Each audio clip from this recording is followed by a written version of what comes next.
Hello, and welcome back to Season 2 of the Meet Your Teacher series on horn sessions. Joining me today is Richard Deane, who teaches at the Manhattan School of Music in New York City. Richard, I'm excited to have you on the show. How are you doing today? Andrew, great. Thanks for having me. So great to see you again after all these years and sort of revisit some fun stuff that we did a decade ago. Absolutely. Another full disclosure here, Richard is another one of my absolute favorite horn players. And I can honestly say that I would not be a horn player today if it was not for this man. Wow. In my past, in my undergrad specifically, I had decided I was going to quit horn, and meeting Richard for the first time, getting to learn from him is exactly what made me change my mind. So outstanding individual, phenomenal horn player, and I can't wait for all the listeners to get to meet him. Yeah. All right, let's jump in. So how long have you been teaching at Manhattan? Let's see. I got asked to join the faculty probably about 5 years after I joined the Philharmonic. So that would probably have been 2016. I'm sorry, I can't quite remember because the first, you join the faculty and then the word has to kind of get out that you're teaching there, and then people start to request you. And it takes, actually, I think it took 2 years before I got any students. Wow. And then it's kind of grown since then. So it's been almost 10 years there. And it's my main source of teaching in New York. I taught at Rutgers University for quite some time, which has a really great program too. That was a huge time commitment and a long train ride or a long drive from our apartment in Manhattan. So I had to resign from there a couple of years ago. So Manhattan is my main teaching outlet. In New York, most of the really good high school students have teachers through a pre-college program. So Manhattan School, Juilliard, several others have a program where the kids come in and it's an all-day Saturday kind of a thing, and then they have a teacher through that. I'm not on any of those pre-college faculties, but a lot of my colleagues here in town teach high schoolers through that kind of venue. I miss teaching high schoolers a lot. It's a totally different ballgame to teach college kids. But I've only had a couple in the 10, 12 years that I've been here, and one of them just got in Michigan, so that was the first sort of real serious one that I had. So it's very different from when I was in Atlanta. That's all I did, basically, was teach high schoolers and then a little bit of an adjunct thing at the University of Georgia. And Brevard, of course, in the summer, which was both college and high school, and a fabulous combination of those two. So, yeah. Yeah, hopefully my year at Brevard, or my 3 years at Brevard was with you there. Hopefully you'll be back there again one day. Fingers crossed. Yeah. So I know there's a good many teachers there at Manhattan. We'll get to them in a minute, but your specific studio, how many students do you work with there? It varies from year to year. We have about 15 or 16 in the studio when it's full. We have 5 faculty members, and so we each get 3 to 4, dependent on who is requested. Students can make a request as to who they want as their teacher, or if they don't make a request, the head of the brass department will assign and kind of keep things even in terms of, who's teaching whom. So I've had a little bit larger studio the last few years. I currently have 5, but there's a lot of, things move fast, and 4 years will go by and I'll lose my 2 freshmen. It seems like they're still, sophomores and they graduate. And so it's a lot of turnover, but right now it's 5. I think next year it's going to be 4 or 5. So, it kind of takes all day. We have Monday's my teaching day, and so I'll go, take the bus over at 10 in the morning, and I'll teach until 3 or 3:34, something like that. And then Tuesdays we have horn studio class, which we all get together and have a big 2-hour master class. So that's pretty fun. We rotate through teachers. So we have all five of us do two, and then we have two or three guests come in and do a week. That's a nice thing for the students to see teaching styles of the other faculty members. And it's the great thing about Manhattan is we've got a wide, disparate approach to teaching. So I don't know how much the students there realize this, but they get a very wide swath of horn pedagogical ideas. And I think very, very positive. One of the most sort of, I don't know another place that has five teachers, much less five teachers who come at it with such a different approach, so that it's a great resource for the kids, for sure. Yeah. Could you tell us a little bit about the other four that are with you? I know it's Michelle Baker, Javier Gandara, David Jolly, and Alan Spanger. Right. So Michelle's the head of the brass department, and she's sort of our leader, and a low horn guru, and just a person we go to for all the answers. She's our leader for sure. David Jolly, of course, had an unbelievable career here in New York and internationally as a soloist and a chamber musician. One of the greatest musicians I've ever met, and a constant source of joy and music to me. And whenever I run into him at school, it's just such a blast. And Javier has a massive amount of experience at the Met, and is really passionate about operatic repertoire, as well as horn playing in general. He's a great technician and comes at it. He studied at Juilliard also, so he come, as did Michelle, as did Al, as did David. We all did. Come to think of it. But Javier and I are about the same age, so we had a similar experience. I believe he studied with Mr. Chambers, and I was studying Mr. Bloom at the time at Juilliard, but we have similar approach. And then Al Spanger, a massive amount of knowledge about the history of the horn and the style, especially the New York Con D dark-ish style of playing that's not so prevalent anymore. And it is kind of, you'd be hard-pressed to find, not hard-pressed, but it's much more rare than it used to be. It used to be 50-50. Brighter, Chicago, Clevenger, and darker, Chambers, Bloom, that kind of thing back in the 50s, 60s, 70s, and things have changed now. So Al is he's honestly the expert on all things New York and the New York style playing and how to play the horn well. And he's also an Alexander teacher too, so he knows how to. The mind-body connection is one of his real specialties. Very nice. So of those 15 or so students that are in the college as a whole, how many are undergrad, master's, doctoral, et cetera? It's about 50-50. Like a lot of places these days, and I'll just be honest, it's hard to get the freshman idea is much more rare at MSM because a lot of the really good players, just to be honest, we try to get as much scholarship as we can, and we do get some excellent freshmen every year, but a lot of the really fine players are wooed away by Colburn, Juilliard, Curtis, places that are free. MSM is expensive like any other private school. And these days, I'm a dad of a kid in private school. I know how it is for parents, and it's a very important part of the paradigm in terms of where your kid is going to study. Can you afford to send them there?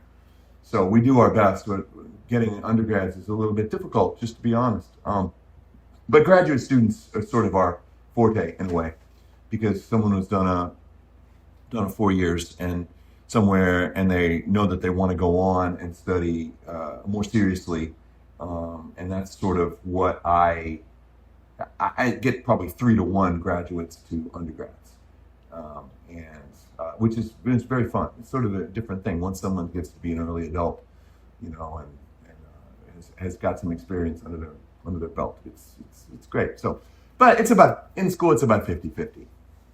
Gotcha. Are there any graduate assistantships or something similar? I know you mentioned scholarships generically. Is there anything that you would categorize as an assistantship where there's a grad student that's paid to go above and beyond? Mm-hmm. There are above work study. There is 1 or 2 graduate assistant programs. I don't think it's a full scholarship type of situation, Andrew. I think I haven't really pried on that too much, and I think the reason is if it were a full scholarship kind of a thing, we would all know about it. It's a nice chunk of the tuition. I don't know, 10%, maybe 20%. I'm not sure, but there's always one point person every year that, for instance, organizes the studio class every Tuesday. So yeah, there's something there, and of course almost everybody gets a scholarship. Almost everybody. 50% scholarships are pretty common. Wow, good to know. Awesome. Yeah, and 100% scholarships are very rare. But it's just like a bell curve. There's 100%, and most people get around 40 to 50%, and then there are a few that pay full tuition. Let's talk a little bit more about the musical life for horn players at the school. Sure. There. What ensembles are there for the horn players to participate in within the school? There are a lot of things. We have a program called an OP program, which is orchestral performance. So this is a graduate degree. It's a master's degree, essentially. It would be a Master of Music with a specialty in orchestral performance. And as a horn player, you're kind of like, well, that's what we do anyway. We're doing orchestral performance as a center of our for most of our kids. There are a couple that come in and want to just focus on contemporary chamber music.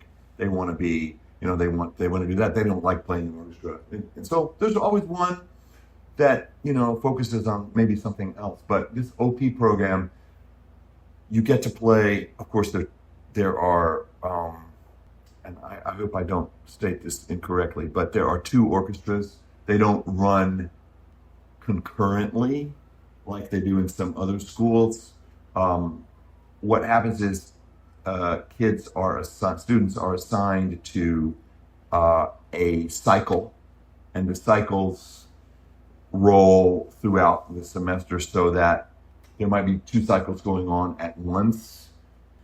But with 16 students, you've got 5 or 6 or 7 in one orchestra, and then 5 in another orchestra doing another cycle, and then a few maybe doing a composer reading kind of a thing. So there are 2 orchestras, there's composer readings, there are OP special readings, there's special OP master classes. There's, of course, chamber music. Chamber music is, you can sign up for it, but it's also if you want to get a group together to perform. If students you want to, for instance, you want to do a Brahms trio, that can be presented to the faculty and to the administration for credit also. The orchestral program, and I forgot about opera too. One of the cycles each semester is an opera, or maybe a musical too. So there's a big musical theater department at MSM. It's getting bigger every year, and so they do at least one production of Carousel or Sound of Music or Sweeney Todd, something like that every semester. So I always ask at the end of the semester, were you busy enough? Because to me, that's one of the most important things about learning about how to be a musician is just being involved, just doing it all the time when you're a kid. You don't want any downtime. You want to be doing it, like Gunther Schuller said, you want to be doing it 24/7, 365 for at least 2 years, preferably 4. So I always ask them, are they busy enough? And almost everybody, and I mean by that like 95%, every semester say, yes, I was busy enough. Now, whether or not that's busy enough, like I would define busy enough for myself, I'm not sure. But they do seem busy. And they're so busy that sometimes we have a hard time staying on track with the assignments in my teaching studio. So typically, as you've probably seen in your own teaching, kids just want to bring in the lists of the things that they're auditioning for next. Yep. And so Coprash and Gallet and all of and say nothing of more obscure etude study or excerpt study sometimes gets lost. So that's one of my jobs, is to try to keep that on a path moving forward, for sure. Yeah. But it's good. It's good. They're busy, and some of them really take the bull by the horns, and they really get better through their involvement in the ensembles at MSM, as well as of course individual practice. Yeah, good to hear. It sounds like there's a lot to do. On the flip side of that, outside the walls of the school, are there other outside gig opportunities? I mean, I know we're talking about New York City here, so obviously the answer is going to be yes. Correct. But in your experience, what types of things perhaps are they doing? It's just things that you would imagine, and I think there are a lot of things through the school, Andrew, that you can, for the younger players, typically they won't do that much to start off. There are a lot of horn players in New York. There are a lot of established horn players. There are a lot of people who are contracting. It takes a while to get your name known. So that's one of the things I try to encourage the younger players, and even first-year master students. Don't be frustrated by the fact you haven't gotten a single call all year. It's normal. I didn't get a single call my first year in New York either, and I really thought I knew what I was doing. I played with the Cincinnati Symphony. I had a job in the Lexington Philharmonic. I thought I knew what I was doing. I didn't get anything my first year. But second year, once people understand, once they hear you and you're doing a good job, it does really open up. But the first year is tough. But there's, it's just typical stuff. There's a lot of churches that have music programs. There's a lot of conductors who get orchestras together. There are a ton of tiny little orchestras all around. I can't even name them all. There's at least a dozen small orchestras that put on concerts. Some pay, some don't. But those are the kind of ways that you start to get your name out there. But there are a lot of horn players. But it's nothing. That's what I always tell the students is, don't get frustrated. The cream always rises to the top. I don't know if that metaphor has any meaning to anybody anymore, but you're laughing, so you probably I know exactly what you mean.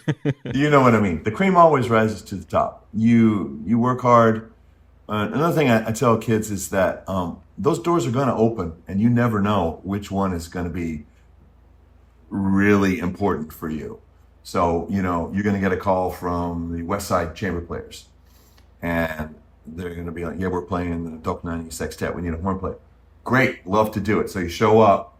And you're like, I looked at it yesterday, and I kind of listened to it, but not all the way through. And you show up, and you don't do a good job.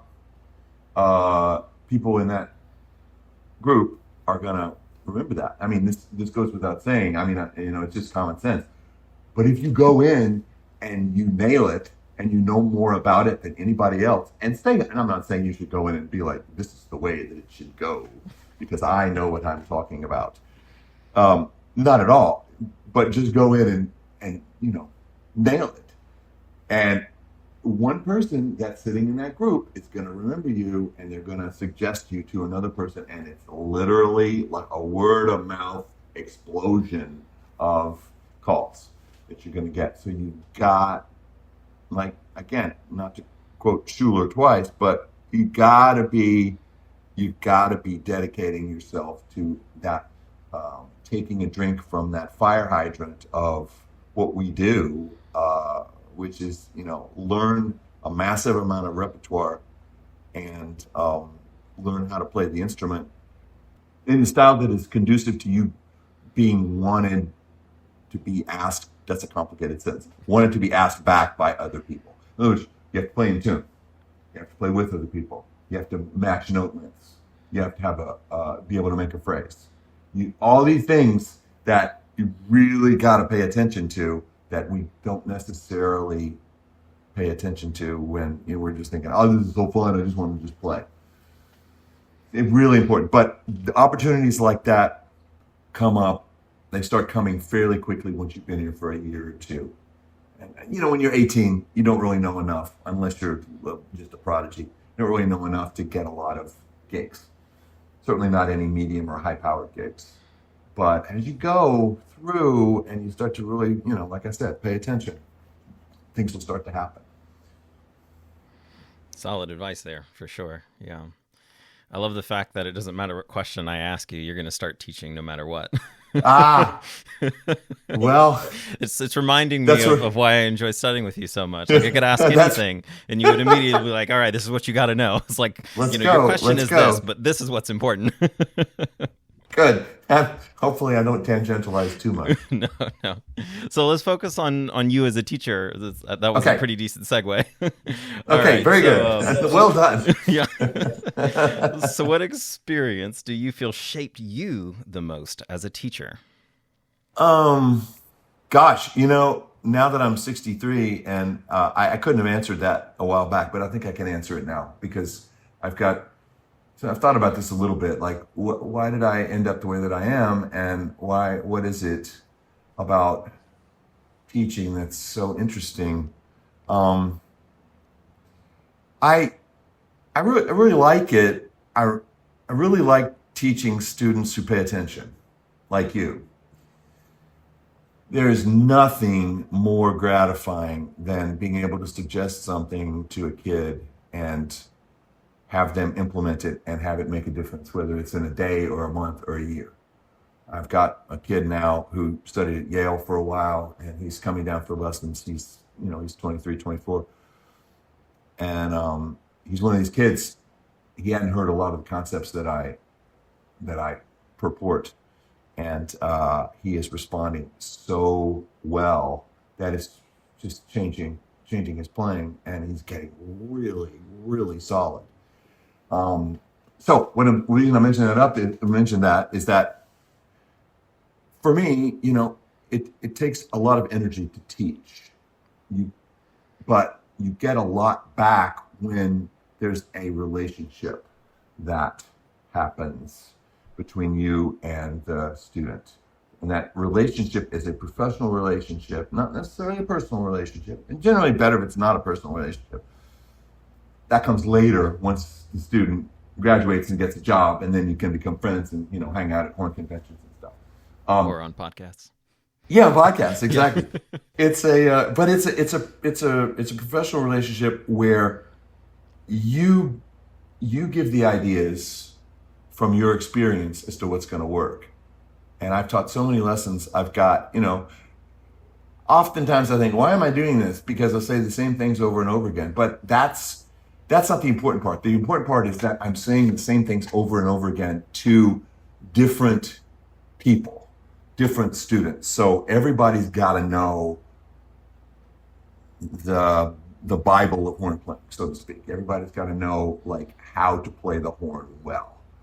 And that's what I love to teach, and that's what I love when I get a student who responds to that. So I'm very patient, probably too patient, and I'm a very positive reinforcement.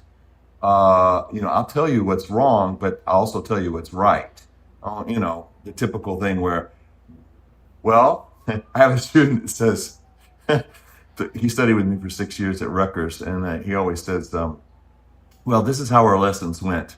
I would play something, and then you would say, wow, that's really great. Great articulation, great sound, but let's try something completely different.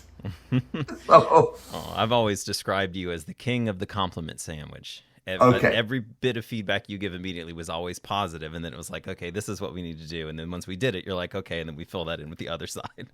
That's well, and that just shows you're paying attention to what I was saying, and your mind wasn't elsewhere, because that's exactly the way I like to do it. I'm not going to sugarcoat it, certainly, and I get less and less sugarcoaty as time goes by, because I realize time is short. We got to get a lot done here now. But I do want to give a shout out to the two people that really kind of made me into the teacher that I am, and that'd be my dad, who was also a teacher. He taught elementary education in a university in Kentucky. That's where I grew up. And then my grandma, who lived right down the road, she was also a teacher at the same university. The most patient, music-loving, wonderful person ever. And they were sort of my idols, and so sort of who I genetically and also just sort of behaviorally modeled myself after. So my dad and my grandma had a lot to do with it. And I had four really important teachers. One was Stan Lawson, who, Stan, if you're hearing this, please contact me. I've completely lost track. He's not on any social media anymore. And so I'd love to get in touch with him. He's my high school and middle school teacher. So encouraging, loved music.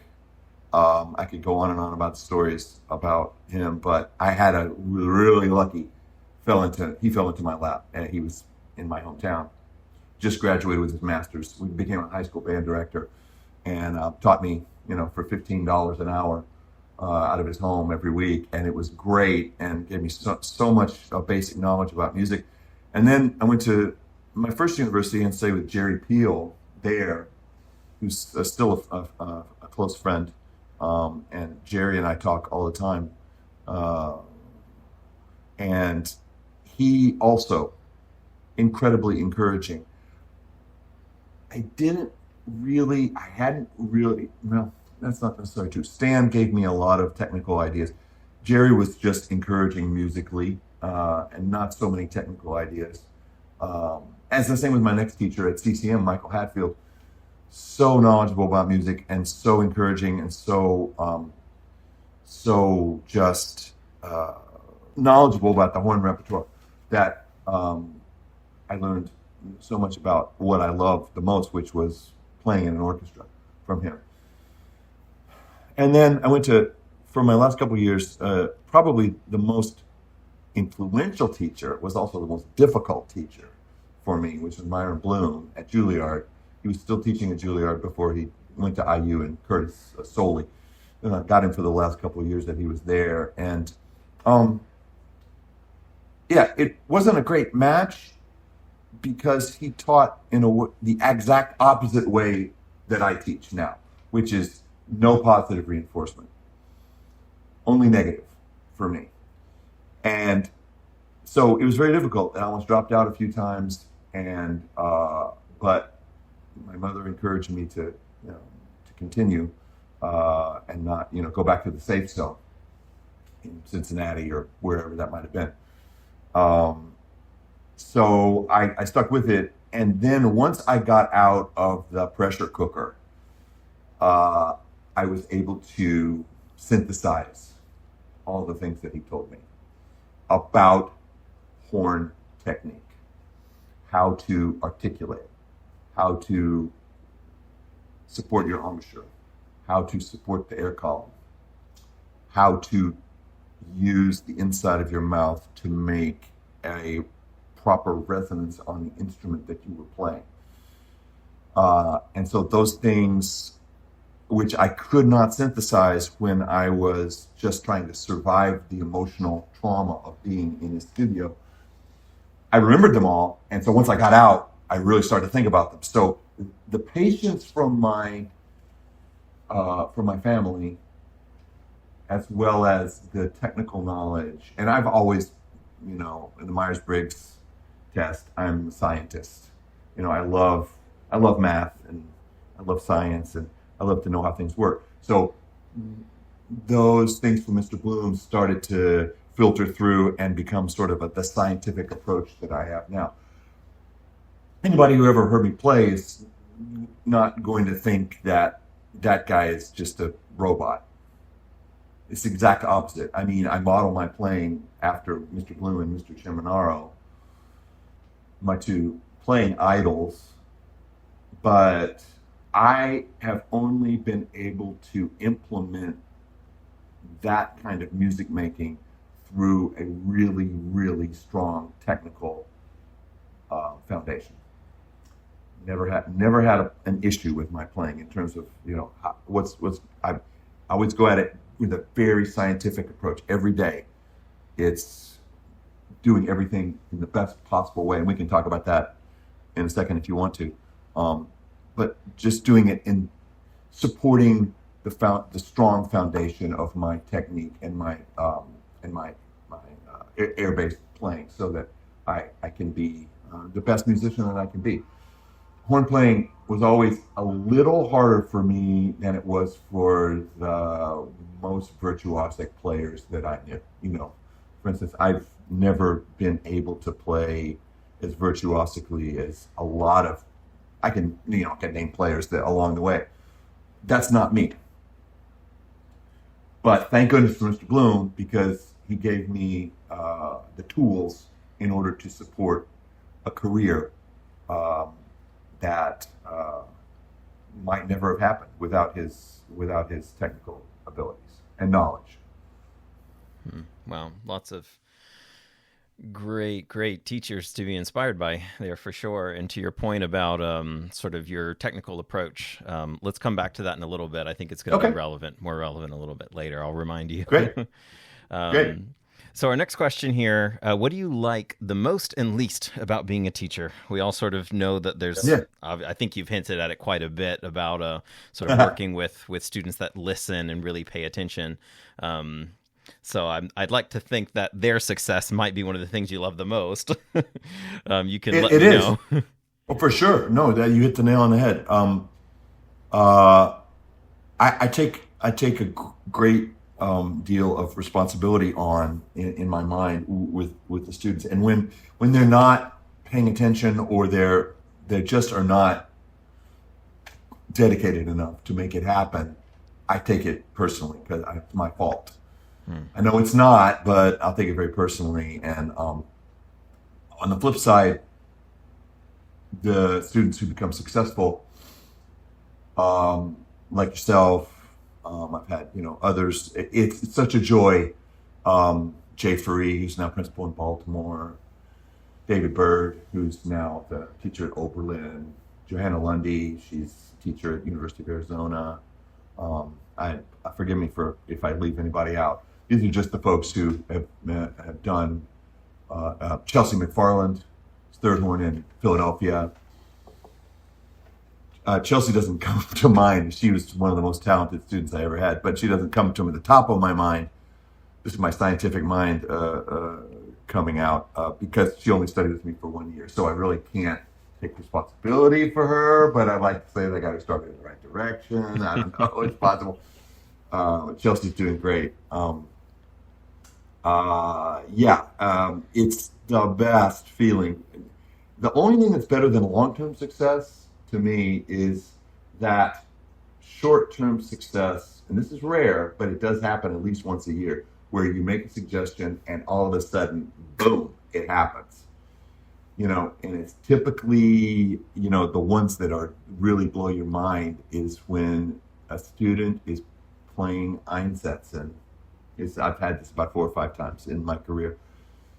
And because they've been told to do that, that's how you put the mouthpiece on your face. You dig it into the lower lip, and the ridge of the lower lip never goes inside the cup of the mouthpiece, and you play. Well, a lot of kids can't play high with that particular setup. So their low range is amazing because the aperture is so big, but they can't, for some reason, play high. Some people play great high with an Einsätzen. I'm sure Bryce Andrews is the perfect example. The best high range I've ever heard. And he played hardcore Einsätzen.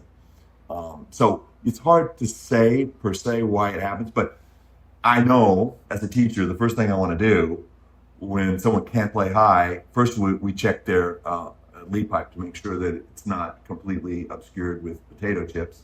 That's always like, okay, job one, first bullet point, let's snake out your lead pipe. Sometimes that solves the problem. But next, if they're playing Einsätzen, just give this a try. Let's put your lips really close together and try to get that lower lip completely inside the cup of the mouthpiece. And occasionally in 1 minute, I've had students start crying. Start crying. It's such a great moment because they finally are able to play IC. They're like, why didn't anybody ever tell me that? No, it's not your teacher's fault. It's just a piece of knowledge that we're applying, and your other teacher didn't know that. So now I'm just telling you, this is something that you can do. So remember, and I tell all my students, remember that one thing. If you can't play high and you're playing Einsätzen, just try to put both lips inside the cup of the mouth. Anybody out there who's read my book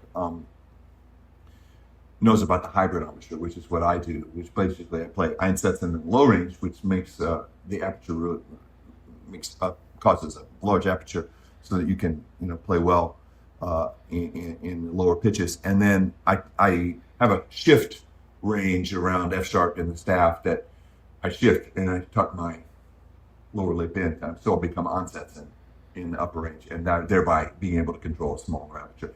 The shift is not ideal. Making an upward slur for me is going to be one of those things when I quit playing horn that I will be glad that I'll never have to do again. It's manageable, and it's a great sacrifice to be able to play well in the low range and well in the high range. And here I go teaching about horn again. What was the question? Sorry. You answered the question. What do I like about teaching? Yeah, what you this like. This is what I like about teaching. Yeah. I like being able to share some knowledge that's going to help you. The worst thing, and if you're a student, please take note because your teacher's not going to like this. The worst thing is a student who either verbally or with body language or with emotional language says this to you. I already know how to do this. Don't tell me what to do. I just want to play. That's the worst because I'm an amateur psychologist. I'm not a professional psychologist. I have a hard time cracking that. Some teachers would just go, well, you need to do it my way. And that's why a lot of teachers do it that way. You need to do it they just don't want to deal with the interpersonal relationships that they're having with the kids. I'm not great at it. And what you don't want to do is come at your teacher with that attitude and then have your teacher just say, okay, I'll babysit you for an hour for the next year and a half until you graduate, and we'll just play, say, oh, that was great. You might want to, think about this phrase and, tell us speak a little bit differently or whatever. You don't want that. You want the full knowledge of what your teacher has to teach you. So don't put up a wall. You might not even be, that's why I'm being so wordy about it, because you might not realize that you're doing it. But you've got to be mature enough to understand that you've got to be open in that lesson, or the teacher, myself included, if it happens enough times, it's just like, I don't want to deal with this anymore. So we'll work on what you want to work on. Just come in and play. I've had students like that. It's very, very, very frustrating. I have advice. People tell me, no, why don't you just tell them? And I'm like, it's kind of like it's not my job in a way. I've got a lot to tell you about playing the horn, and a lot to tell you about playing the horn in an orchestra, and a lot about life. But to delve into the personality of why you're putting that wall up, I don't know. That's maybe a little bit far for me to go. So I love teaching. Teaching a great interested student is only surpassed by playing in the New York Philharmonic in terms of the joy. it's the best, and that's why I sacrifice so many days out of the week to do it when I don't necessarily need the money, but I definitely love the interaction, and I love to see where our working together can take the student. It's really fun. Very fun. For this next question, I always like to hear what teachers think of their own teaching. So what 3 words do you think your students would use to describe you as a teacher? Well, a lot of them who are more mature might say, he's too easy on me. I've heard that, and I take that. I take that full on. I get it. I'm not, but I'm not. I can't be someone who I'm not. So you got to take me for what I am, which is I'm a repository of knowledge. If you want it, just got to ask for it. And you probably tell right now, I'm gonna give it to you whether you want it or not. But so maybe too easy. Very, very technically oriented would be number 2. In other words, I want you to understand all of the parameters of playing the horn well. And number 3 is I want to try to crack your musicality and open it up so that you can use that technique in order to become a great musician. So I would say, first of all, they'd probably say too easy. Second of all, technician. Third of all, let's put it all together and do something great with this, skill that you have. So we work a lot. Honestly, we work a lot on once we've got the technical stuff. Once you can play a nice square note, once you can support all the way through, once you can connect 2 notes in all sorts of different ways, once you can articulate well, once you can play high and once you can play low, then we start to do like exaggeration exercises where we'll take a Mozart exposition and we'll push the envelope of exaggeration as much as we possibly can.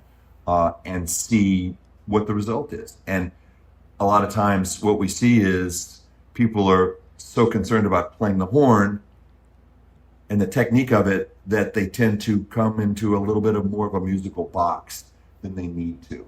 And so we work on freeing ourselves musically with the foundation, the super solid foundation of great technique. I would say that would be sort of a real, if you wanted to describe my teaching in a paragraph, that would be it. That's about what it's like for sure. Yeah. I think it's exactly right. Yeah. Okay. Cool. Cool. I'm going to summarize it. Yeah, you've been on the other side of it, so Yeah. Well, I'm always curious to see what my former teachers would say is like, does it align with how I felt about it? I said absolutely. Oh, that's so interesting. Yeah, for sure. Yeah, easygoing, technically oriented, and a musically inspired motivator. Yeah, man. Yeah. Well said. I like that. I'm just taking. Can I use that? Yeah, very good. Of course. Yeah. Yeah, I love it. Yep, that's you to a T, I think, for sure. Cool. So, what would you say is your primary objective when you teach? I think you've sort of danced around it in a lot of different ways. Yeah. But if you could be as specific as possible, what is it that what is your mindset when you're listening to someone play right before they finish, and it's like, all right, now I need to comment on what I just heard. So, number 1, we need to be technically solid, or else you're not going to make it as a horn player in this business, especially today. There's too many good players. So you've got to understand that. That's number 1. You're just not going to make it. If you can't play low and you're unwilling to address it, and you can't play Shostakovich 5, the tutti in the first movement, well, you're not going to get a good job. So that's the first thing that we've got to understand, is that we've got to fix the problems. And then the next big goal is to inspire the confidence based in reality that you are doing a great job. Now, I've spent my whole career with probably about, here's my scientific mind, if you want a little peek into it, probably with about 25% not enough confidence. it's hard as a horn player. I have got my little tricks in order to, sort of bolster my confidence. And, you would probably say, well, how did you ever make it as a principal horn in the New York Phil for all those years? With 25% less confidence than you think that you needed. And the answer would be, and it's going to sound very cliche, but I'm just going to say it. It's just, man, when you take that breath and start playing the music, that overwhelms the lack of confidence. Not every time. There's those moments of panic when you just can't do it. Very rare these days, but it does happen. So the love of music is what I want to let people know, that is what is going to save you in the long run. It's love, backed up by technique. If you can't play the horn well, I don't care how much you love it, just become a music history teacher or something like that. It's just you're not going to make enough money to be a professional horn player. If you've got the technique and you can do all the things that you need to do, it's still not easy when you get out there and play under the gun.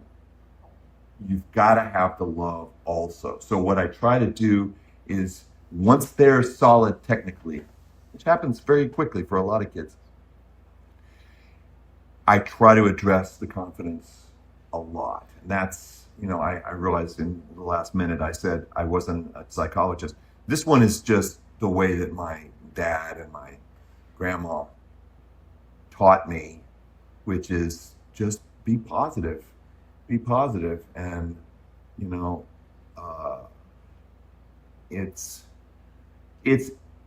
it's awesome for me personally to be able to do that in lessons, because just ask my wife. She's like, you're so negative and the world is ending in your personal life.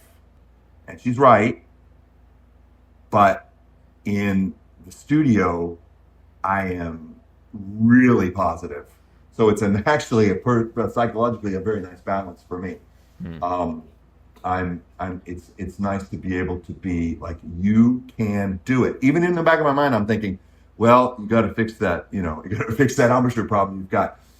But I really, from a very early time, I try to engender a lot of confidence. So that's a big goal in terms of my teaching. And you've got to get the technique, and you're here at MSM, or you're taking the train in to study with me every Saturday. You're here for a reason, and I'm guessing it's probably because you love classical music or you love the sound of a horn. So let's really understand that, and let's really work with that as something, rather than trying to be perfect all the time, which we're never going to be, to really get into the love of the art as your main approach to the instrument. And then, we sometimes with the more advanced students, we get a little bit more psychological in terms of like understanding about doing things in the moment, as opposed to worrying about the results that we typically get very, very obsessed with. What happens if I screw that up? And we've all screwed up enough times to know what happens. Well, for me, it's that I feel terrible about myself. No one else really cares. They're like, because they know that the next time he's going to sound fine. But if I miss something big and I feel like I'm falling into a chasm, in a big dark hole in front of me, I'll be down about that for quite some time. But,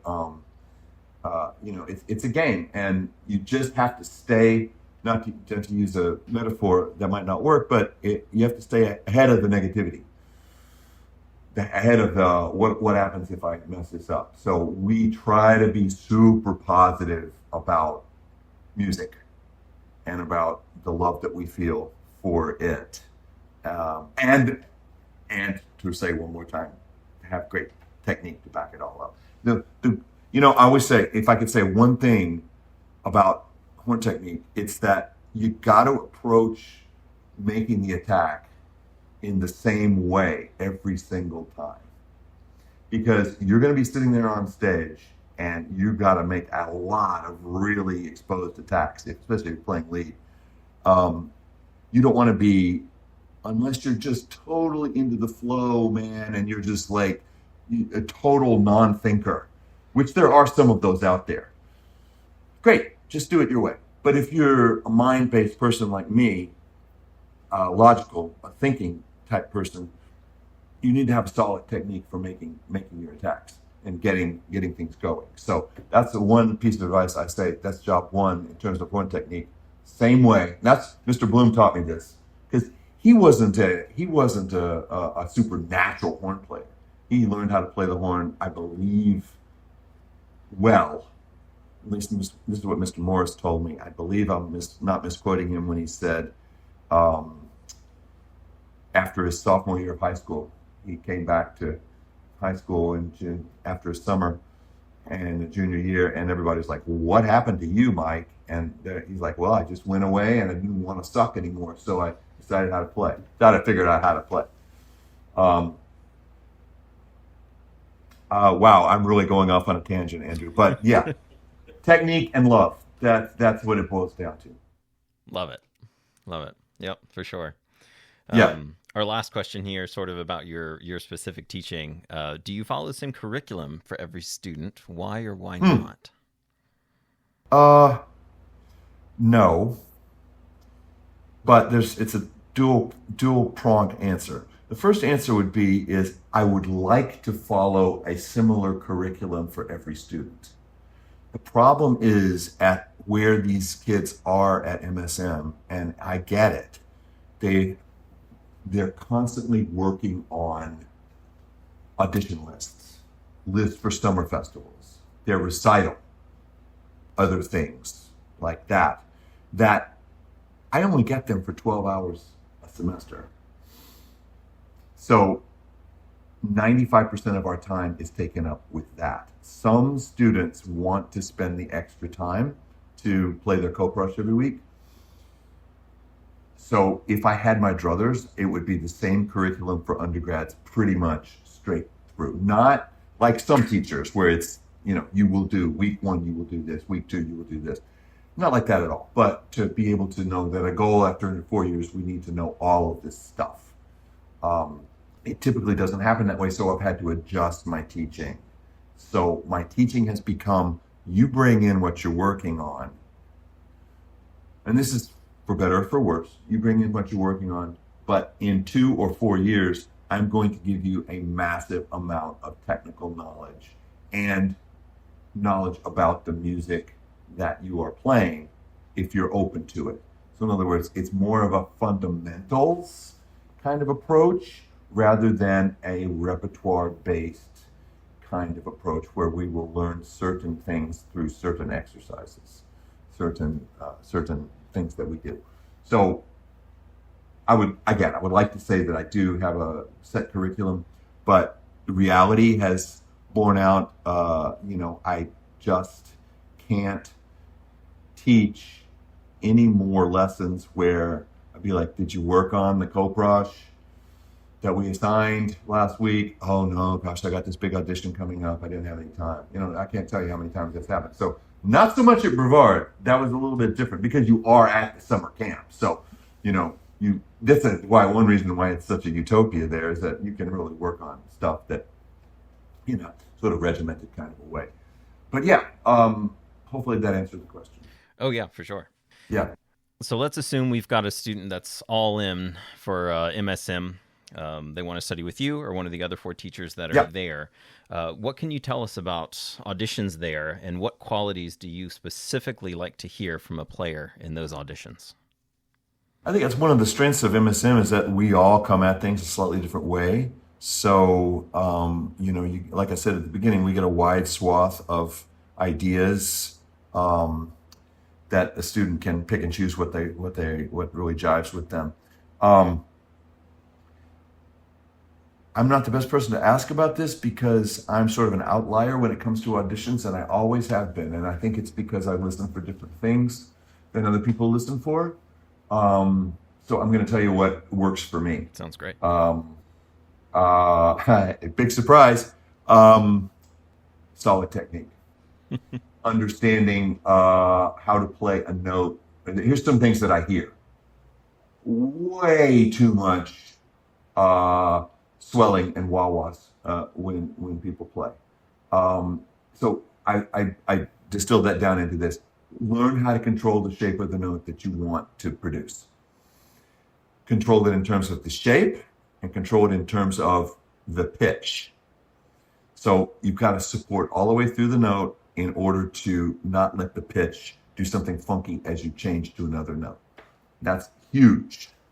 So if someone is starting to do that, then that's a big check mark for me. Not having any major problems, just to be honest, if they can't play low and their embouchure looks really funky. I'm willing to take it on, but that could be, that's a warning sign for sure. So good solid technique, articulation, pitch, sound, connection of notes, range. Those things I'm looking for. And then, is there a spark of music there? I think maybe that's the hardest thing to teach because it's love, it's that, how do you can tell somebody how to phrase, but you can't necessarily tell somebody how to be musical. That's what I loved about when I was starting off, and Mr. Chiminaro sort of came into my life as a mentor. The guy was so exaggeratedly musical.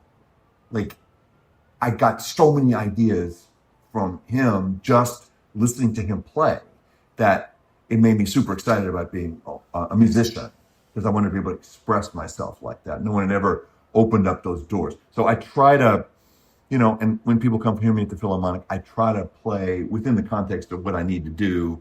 Some conductors don't want that level of expression, and that's fine. But I try to be as expressive as I possibly can, just to show people that it's okay to be as musically expressive as you want to be. In fact, as long as the here I go again. As long as the technique is there, no one ever told me, except for one time. I'm just realizing this now. One time last season, someone told me to play less musically. It was the first time in 43 years. Really? What were you playing? I was playing the second movement of the Brahms Violin Concerto, and for those of you who know that, it's two horns. It starts off with a gorgeous wind chorale for a long time before the strings and the solos come in. You and I have played that together. We played it with Gil Shaham at Brevard. You were playing first, and I played second. Oh, I remember that. So great. So much fun. That just brought back a nice memory, Andrew. But anyway, we were playing it, and we get to that part where the first horn gets the F major arpeggio, ya-da-dee-da-dee, about 2/3 of the way through, and the conductor cuts off, and he says, "Richard, please, for you, no espressivo is the best espressivo." Oh, goodness. To me, as an espressivo kind of a guy, I was like, oh gosh, he really doesn't like the way I play. So that hurt a little bit, but it might have been something that was just in the moment. But it's funny that I just remembered that, because I always tell people, no one's ever told me to play less musically, and that's true except for that one time. Well, to balance the to balance the scales, in my personal opinion, I think your solo playing in Brahms is the best I've ever heard. Oh my God. Yep. 100%. Easily. Thank you, Andrew. I that is greatly appreciated. And, it's very meaningful to hear a compliment from someone who you respect. And thank you for saying that. It comes through love, and it comes through study. Oh, here's the last thing I want to say about that. Sorry, I can't stop teaching, but It's you. This is something that is really lacking in the present generation. So if anybody's out there listening, and I hope lots of folks, lots of young kids are listening, you got to learn the repertoire. Don't be daunted by the fact that there's a lot of it.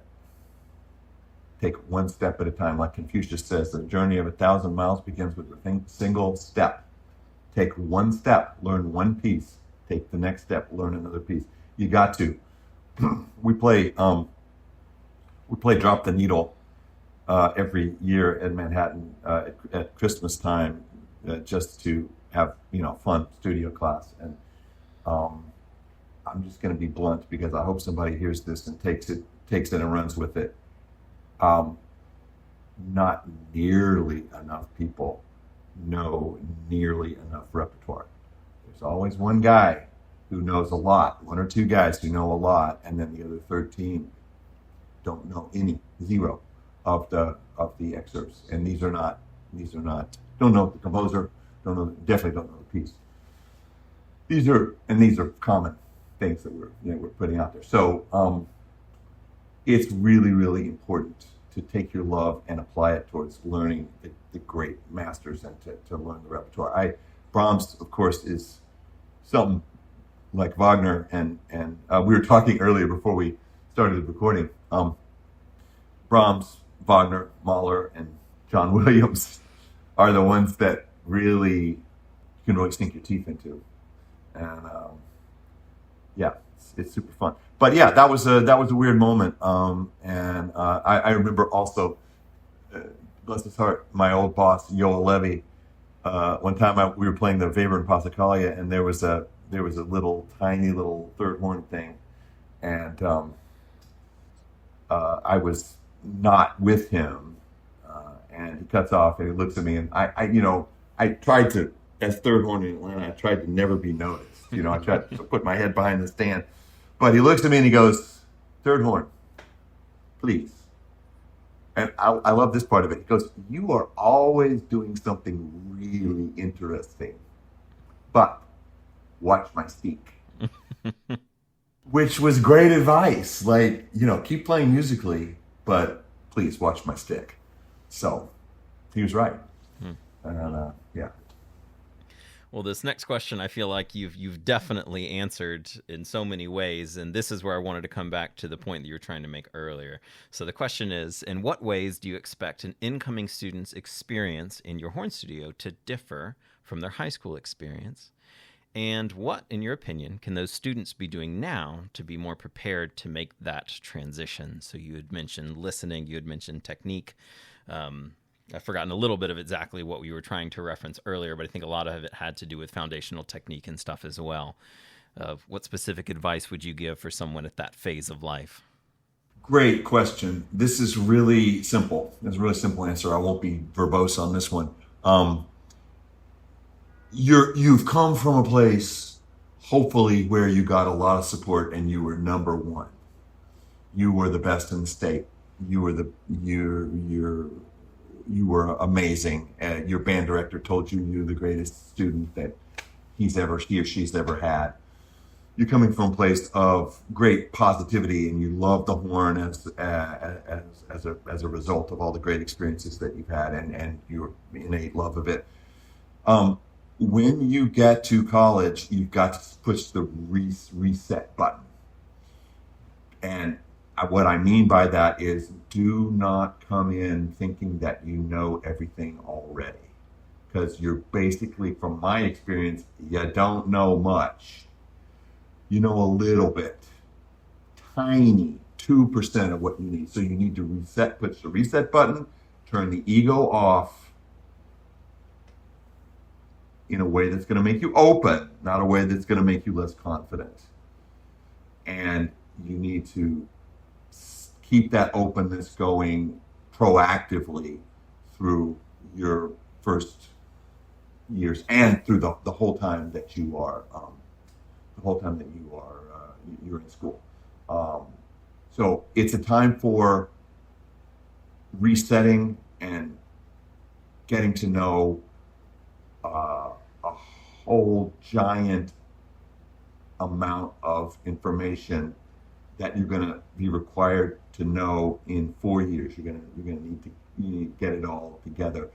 You can't be closed off and think, please don't tell me how to play. I already know. Just leave me alone. I just want to play.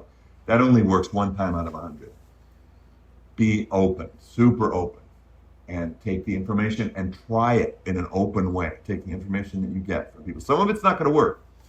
Some of it's, especially from your primary teacher, is going to be something that it's going to be stuff that you need, assuming that they know what they're talking about, which most of them do.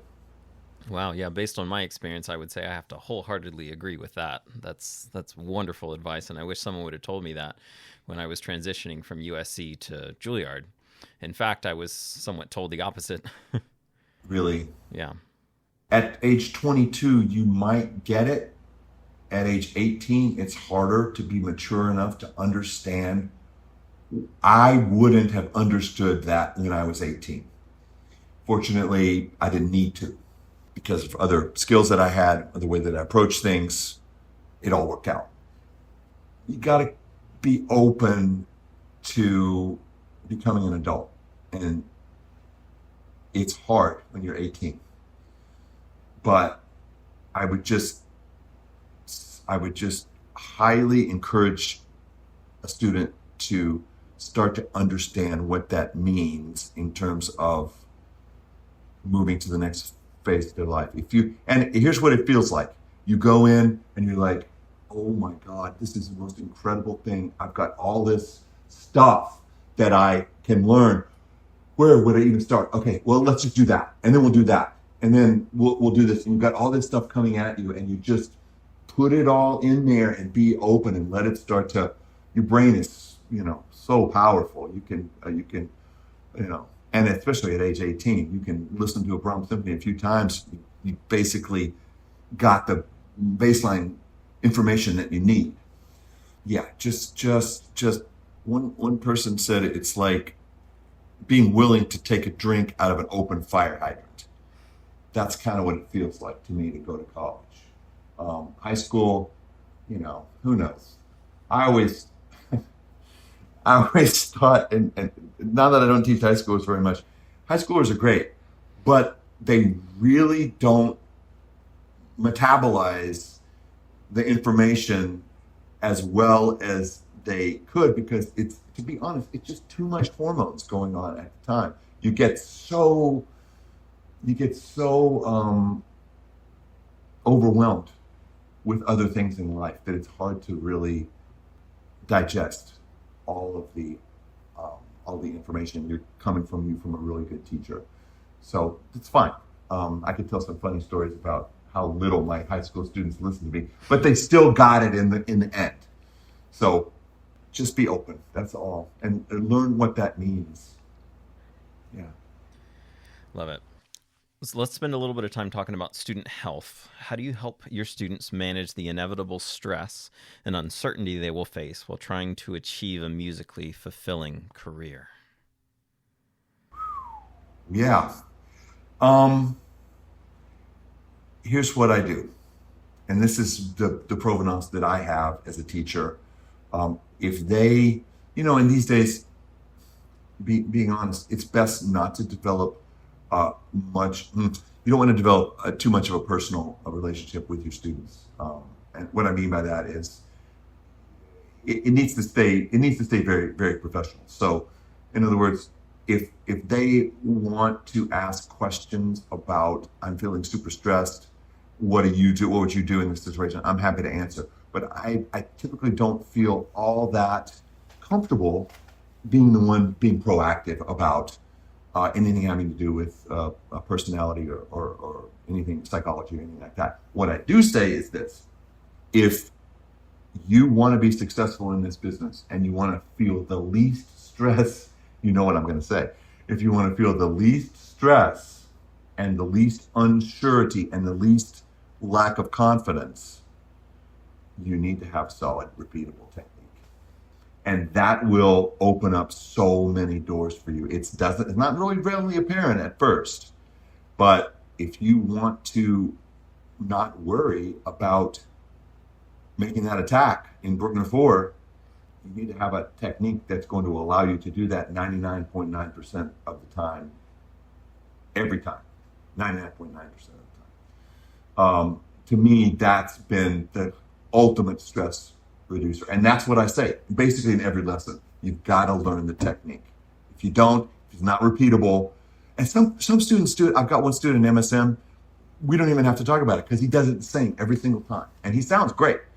But that's my advice. Now, in terms of like someone gets out of school and we don't have that student-teacher relationship anymore, we have more of a friend relationship.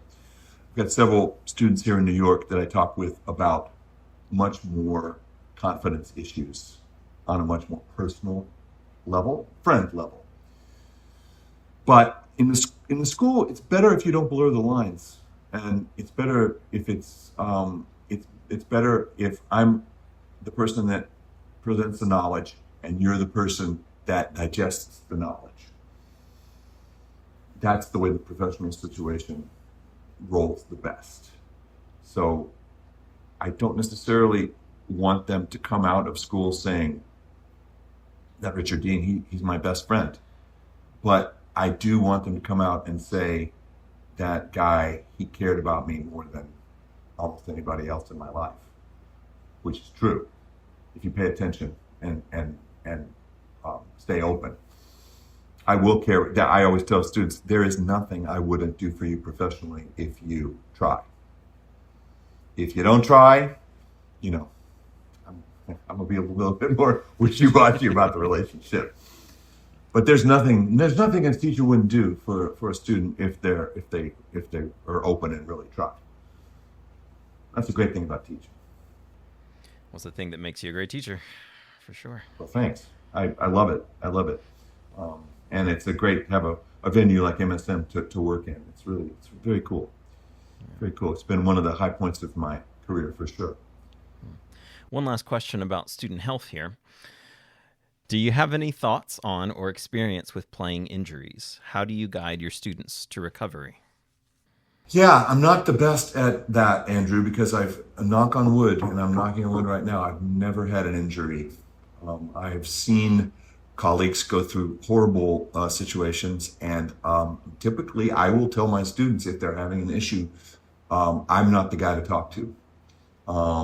I will teach you how to play injury-free, but first we have to get you over this injury, and we have to determine why you have that problem with your chops. It's typically chops. Sometimes, like with some students, it's shoulders or back or something like that, but typically it's in the face. So I will refer them to other people who I know have good answers and have thought about it through. We've got several resources in the Philharmonic that are very, very helpful that I can send a student to. But my goal is to teach you how to play injury-free like I've had, because I got taught great technique early on. So I have an air-based approach and I don't put too much stress on my body. I've had back issues, minor, and I've had shoulder issues, minor.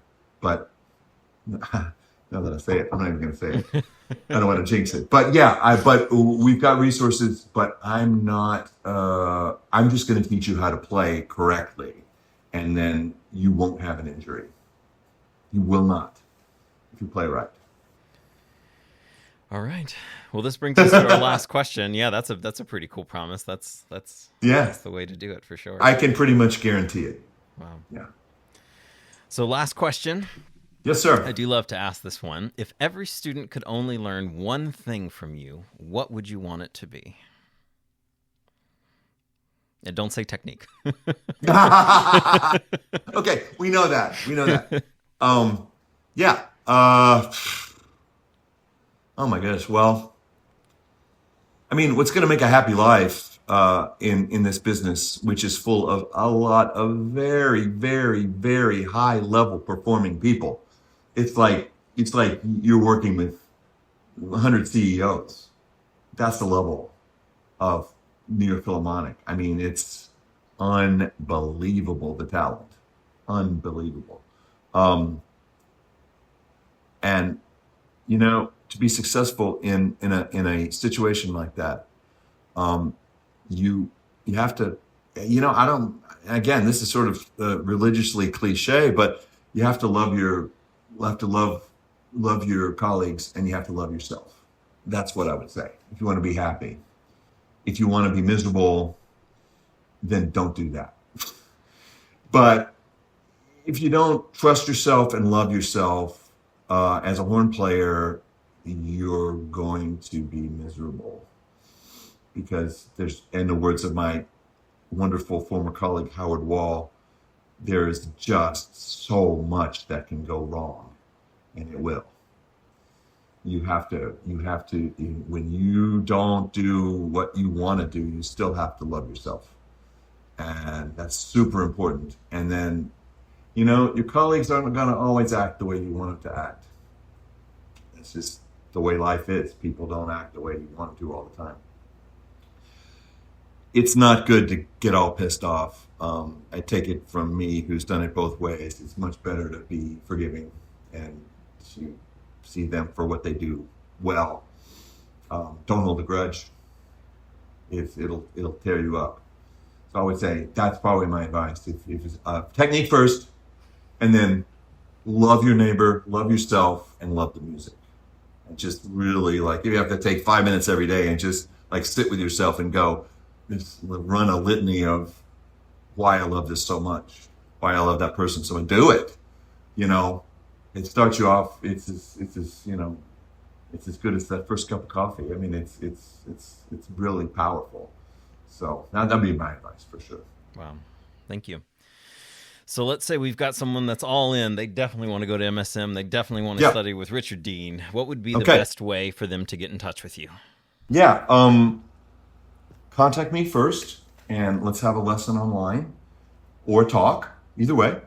It's always good for me to hear you and watch what you're doing, so that I can give you kind of an appraisal, especially if you're a high schooler. And then we can talk about your future. And so richarddeane.horn@gmail.com. You can email me. Don't go through my MSM email, because although readily available, I don't check it as much as I should. So if you want to get a response within a couple of days, just use my Gmail or go to my website. My email's on there, and richarddeane.horn, I think is what it is. richarddeane.com. And if you want to know how I teach, and a shameless plug here, order my book, Efficient Approach. That's what I teach.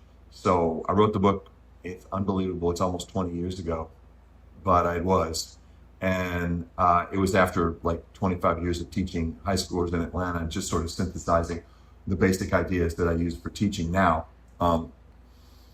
Order that book. Atlanta Brass Society Press is where you would order that online.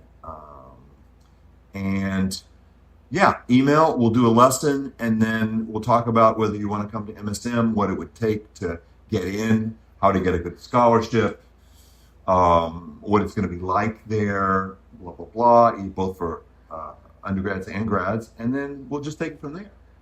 Easy. We can have multiple lessons if you want to. I won't charge you for the first one. It's sort of informational. We can talk about it after that if you want to do more. Awesome. Highly encourage everybody, anyone listening, to go work with Richard. He's a wonderful person, as you can tell. Technically minded, which for me was really a wonderful thing. I think very similarly, as I've gotten older, I've understood how similarly I think to you, and why what you said resonated with me so well. So if you're the kind of person that thinks in a similar fashion, you'll discover that he is wonderful in that way. All right, Richard, thank you so much for joining me. I'm Andrew Farova, and I'll see you on the next episode. Thanks for having me.